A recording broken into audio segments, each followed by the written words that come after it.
Hey friends, if Windows search bar is not showing results or is not working, then please watch this video. I will guide you through the resolutions. The first solution is to restart Windows Font Cache service.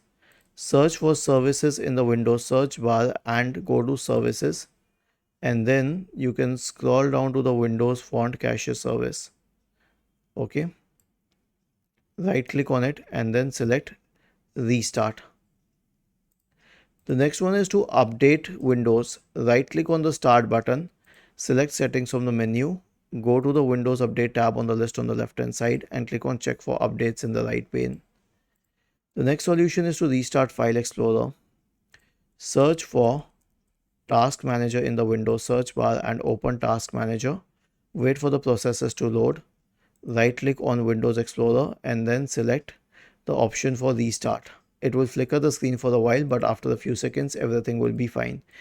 Now, why are we doing this, by the way? We are doing this because the search menu, the Windows search menu, is a subset of File Explorer. And lastly, if it is caused by missing or broken files, then perform an SFC scan on your system. Search for command prompt in your Windows search bar and select Run as Administrator in the right pane. Now type the command sfc /scan now and hit enter to invoke the sfc scan. Was this helpful? If yes, then please subscribe to the channel, and if not, then let us know in the comment section of the video on how we could help you further. Thank you for watching this video and have a nice day.